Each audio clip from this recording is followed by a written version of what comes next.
예, 반갑습니다. 날짜마자 박성수입니다. 이제 2부를 시작하는데, 여러분, 가진 것이 없는 사람이 알아야 될 것들이 여러 가지가 있는데, 그 중에서도 가진 것이 없는 당신이 부자로 가는 길이 뭘까? 이런 것을 많이 생각하고, 내가 가진 것이 없는 내가 부자가 되는 방법은 뭘까? 이런 것에 대한 생각을 많이 했어요. 그리고 다시 한번 말하지만, 가진 것이 없는 사람들이 인생의 가장 큰 걸림돌이 뭘까? 그것은 생각이라고 생각합니다. 가진 것이 없는 사람들의 특징이 뭐냐면 생각이 부정적이거나 돈을 버는 어떤 공부를 좀 등시 여기는 것 같아요. 생각이 변하지 않으면 자기 인생도 바뀌지 않는다는 걸 저는 한번 느꼈던 것 같습니다. 저는 정말로 흙수저 아이고 무수저. 이런 가운데서 이렇게 올라오기까지는 나의 예전에 기존에 학교에서 배웠던 그런 방식의 공부가 아니었었어요. 정말 학교에서 공부, 수학, 영어 잘한다고 부자가 되던가요? 아닌 것 같더라고요. 내가 살아보니까. 저도 공부를 못한 건 아니었는데, 조금 자본주의에서 돈을 버는 공부를 학교에서 좀 가르쳐 줬으면 좋겠는데, 학교에서는 그걸 안 가르쳐 주더라고요. 돈 공부, 한마디로 금융 공부, 이런 걸 좀 해주시면, 대학을 졸업해가지고 사기당하는 사람들 있잖아요. 전셋집을 등기등본을 못 봐가지고 매매를 했는데. 맞잖아. 현실이잖아요. 어느 정도 돈 공부를 했더라면 등기부등본을 보는 방법, 사기를 안 당하는 방법, 대출을 받는 방법, 돈을 버는 방법 이런 걸 좀 공부했더라면 얼마나 좋았을까. 그러니까 여러분이 이 강의를 듣겠죠.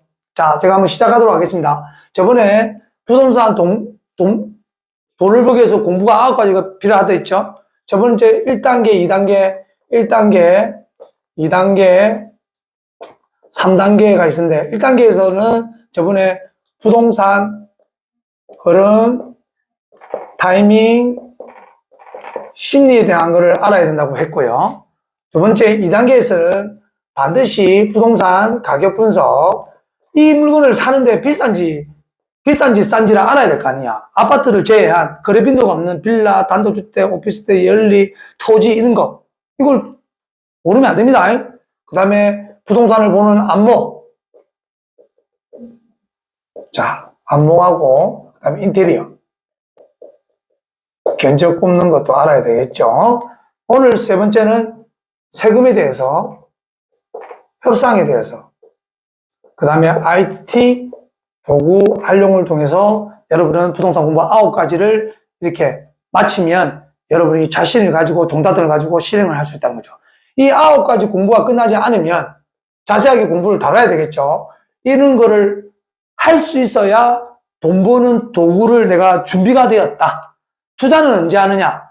내가 준비되었을 때. 그럼 내가 준비되었다는 것은 무슨 말이냐? 어느 정도 9가지 공부가 끝났을 때, 그래야 남들에게 속이지 않고 내가 판단해서 투자를 해서 돈을 벌 수 있다. 다시 한번 말하지만 전문가를 믿지 마시고 본인 자신만 믿어야 된다는 걸 다시 한번 말씀드리고 싶습니다.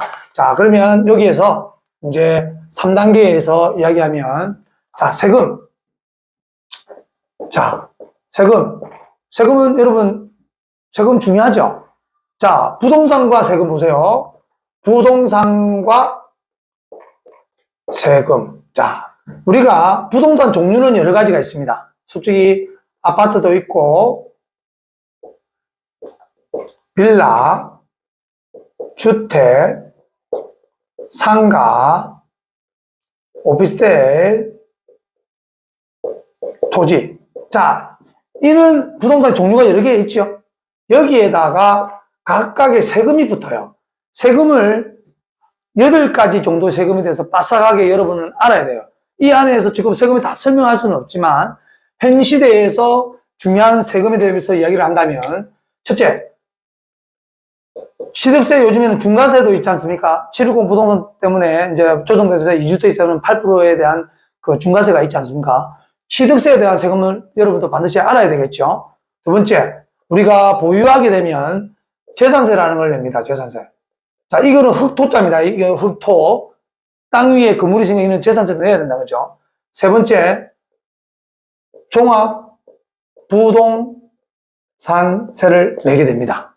자, 네 번째, 양도소득세라는 걸 냅니다. 팔게 되면, 다시 말하면, 우리가 세금을 취득, 보유, 양도할 때 부동산이 세금을 내야 돼요. 이거 세금이 빠삭하게 내 손에 있어야 돼요, 안 돼?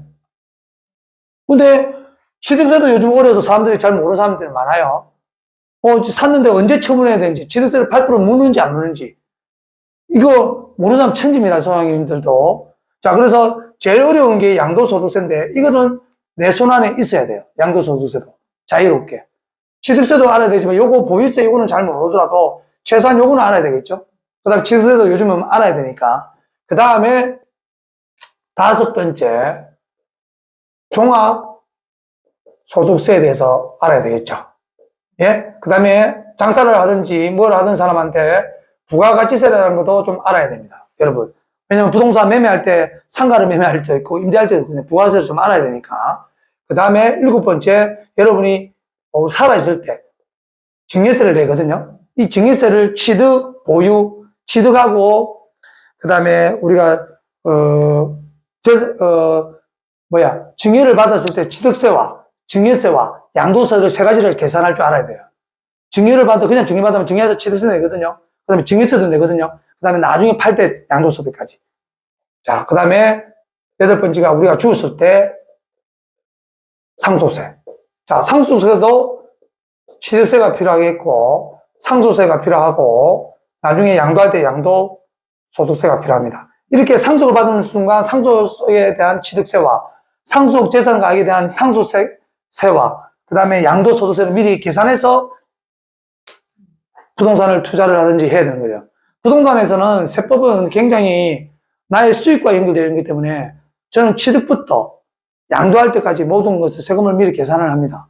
언제 파는가. 저번에 강의에 앞서서 이야기했을 겁니다. 그래서 여러분은 부동산과 세금, 취득, 보유, 양도에서 이런 8가지 세금에 대해서 자세하게 배우셔야 됩니다. 제가 개인적으로 세법 강의를 하고 있는데 여기에 대해서는 자세하게 디테일하게 이야기하는 건 요 수업에는 하지 못해요. 일단 부동산과 세금에 대해서는 알아야 된다. 절세하려고 하면 절세 전략.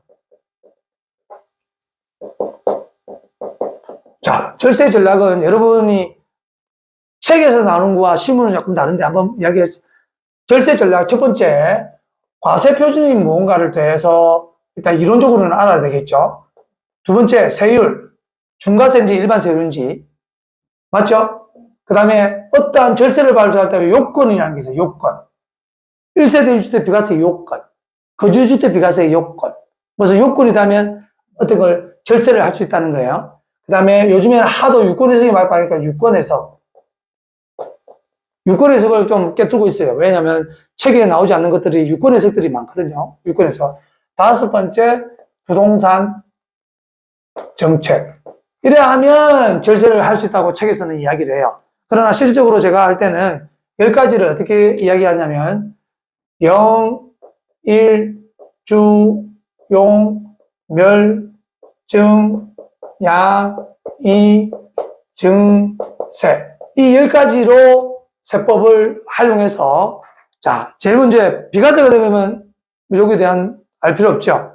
생각해보세요. 세금을 생각할 때 첫째, 세금은 내가 낼 세금의 종류가 뭐냐. 이게 중요해요, 안 중요해요? 자, 내가 취득할 때는 무슨 내용? 계산하면 되잖아. 양도세 할 때는 뭐? 양도할 때는? 양도세. 그러면 계산해가지고 이게 내가 낼 세금은 얼마냐? 포인트가 이거면 내가 낼 세금의 종류는 뭐고, 내가 낼 세금은 양도세가 나왔다. 일반 세율인지 중과세율인지 모르겠지만 내가 낼 할 세금이 나왔잖아. 그러면 세금을 줄이기 위해 절세하기 위해서 전략이 뭐냐? 전략이 아까 10가지의 전략이 가진다고 하죠. 자, 예를 들어서 양도세가 집이 2채 있는데 양도세가 비과세다. 그럼 전략이 필요 있어요, 없어요? 내가 내야 할 세금은 일시적 주택이야. 근데 A를 팔았어. 일시적 2주택에서 A를 팔았어. B를 사자마자 팔았다. 그러면 일시적 주택의 세금의 종류는 양도소득세죠. 그러나 내가 내야 할 세금이 비과세니까 없죠. 그럼 세 번째로 갈 필요 없잖아. 근데 1세대 2주택이야. 양도했어. 그럼 내가 내야 할 세금의 종류는 뭐야? 양도했으니까. 양도세. 두 번째, 내가 세금을 하니까 양도차익이 5억이야. 그러면 세금이 0이 나왔다. 그러면 2억을 안 내기 위한 전략을 어떻게 하느냐를 써가는 거란 말이지. 그는 저는 이렇게 세법을 단순화시켜서 구조화시켜서 그냥 이렇게 진행하는 거죠.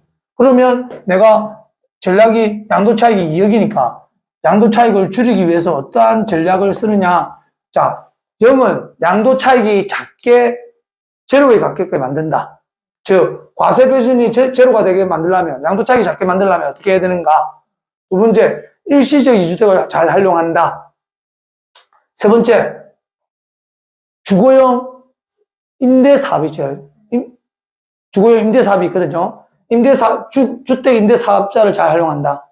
주택 임대사업자. 자, 용도 변경을 잘 활용한다. 요즘에 보면 용도 변경이면 1세대 1주택 비과세자인데 다수의 다주택자가 집을 살라니까 중과세가 맞잖아. 자기가 세 채가 있는데 또 이번에 이 집을 살라니까 못 사니까 아예 용도 변경을 시켜주는 거예요. 매도자는 비과세 받고 잔금을 기준으로 용도 변경을 했으니까 상가로 용도 변경하면 매수자는 4.6%에 이걸 살 수가 있거든. 이렇게 세법은 그런 게 있습니다. 자, 그 다음에 멸실을 통해서 내가 2주택자인데 시골에 집이 있어서 중과세를 맞으니까 차라리 부산에 있는 집을 팔 때는 시골에 집을 멸실을 시킨다. 그 다음에 자, 단순 증여를 시키느냐 부담보 증여를 시켜서 이렇게 세법을 조절할 수 있고, 자, 양도도 그냥 일반 양도냐 저가 양도냐에 대해서도 할 수 있고 세법적으로. 그 다음에 이혼을 통해서 어떤 사람은 솔직히 이혼을 해서 세금을 줄이는 분도 계시거든요. 이혼도 어떻게 보면 절차의 전략입니다. 자, 그 다음에 증축을 통해서 상가 중에 어떤 주택 면적이 작아서 세금을 내야 되니까 증축을 통해서 상가보다 주택의 면적이 크게 하면 또 전체 비과세를 받을 수 있거든요. 그 다음에 세대 분리를 통해서 이렇게 상황에 따라서 비과세를 받는 세법 전략이 있다. 참고로 이게 디테일 내용은 수업 시간 자세히 이야기하기로 하고 이런 내용들이 있다는 것만 알고 계시면 됩니다. 자, 그리고 올라가면 이제 협상에 대해서 이야기를 할 건데, 협상은요, 형님, 자, 어떤 사람 매도자가 물건을 내놨다. 그러면 내가 아무리 마음에 들더라도 그걸 단순히, 자, 물건 내놓은 지 3일 만에 내가 부동산에 안 내어서 계약을 한다. 그럼 그 손님이 매도자가 부동산한테 수고했다고 할까요? 절대 그런 소리 안 듣습니다. 협상이라는 것은 흥정과 제한을 해야 돼요. 흥정, 제한. 여기에 앞서서 협상을 할 때는 다시 나는 아까의 인간의 관계라는 게 중요하죠. 매도자와 나와의 관계. 라포르를 형성하는데 신뢰관계가 있어야 돼요. 그러면 보자. 흥정. 자, 내가 협상을 할 때 서로 빙봉빙 깎고 시간과 뜸들이기를 계속해야 돼요. 그러면서 매도자가 원하는 제한과 매수자가 원하는 제한을 어렵게 계약을 해야 결국 매도자와 매수자는 부동산 수장님과 여러분 투자자라면 고맙게 생각하는 거죠. 맞잖아. 근데 내가 원하는 가격에 금방 하면 그 사람이 매도자가 깎아준다. 그러면 내가 더 깎을 걸. 매도자도 이거 너무 빨리 깎아줬나? 이런 생각도 들고. 그러니까 흥정이라는 협상이라는 것은 이렇게 말로만 얘기를 하지만 우리의 인간관계도 어떤 메시지를 전달할 때 말로만 전달하지 말고 관계를 어느 정도 이루어진 다음에 협상을 해야 되는 거예요. 그래서 저는 항상 이야기합니다. 어떤 물건을 안내할 때 10번 이상 손님을 데려가라. 그러면 10번 이상 들어가면 어떻게 생각합니까? 저 매도자라면 내가 손님을 10번 이상 데리고 가면 본인은 집이 2억 5천에 내놨다. 그러니까 10번 이상 하는데 아무도 안 산다. 그러면 매도자는 어떤 생각이 들 것 같습니까? 그렇지. 미안함과 고마움이 있어요. 그러면 나한테 미안함을 고마우면 관계가 성립되었죠. 그러면 내가 어떻게 하자고 하면 매도자는 저의 말을 따라준다는 거죠. 아시겠습니까? 자, 그래서 흥정과 제한은 아주 반드시 중요하다는 걸 말씀드리고 싶고요. 자, 이거는 자세한 건 수업 시간에 다시 이야기를 하고, IT, 스마트폰이, 이거는 돈 버는 도구입니다. 이 돈 버는 도구 안에는 여러 가지 기능들이 있거든요. 최소한 부동산을 9가지 공부를 하면 이 IT 도구, 돈 버는 도구를 활용할 수는 있어야 되죠. 지금 흐름이 어떻는지, 지금 타이밍이 어떻는지, 사람들이 사는 심리인지. 맞잖아요. 그러고 여러 가지 세법, 모든 이 스마트폰 안에 다 들어가 있어요. 첫째, 아까 1단계 이야기했던 그 중요한 흐름과 타이밍과 심리가 이 안에 다 들어가 있다고. 그래야 내가 가계분석을 통해서 지금은 저점이네, 내가 지금 들어갈 타이밍이네 하고 들어갈 수가 있잖아요. 아시겠죠? 그래서 이거는 우리 넘버원 부동산 아카데미에서 하는 수업에서 자세히 다루고 있으니까 여러분이 관심 있으면 제 넘버원 아카데미 교육 신청하셔서 들어보시면 좋을 것 같습니다. 오늘 여기서 마무리하도록 하겠습니다. 감사합니다.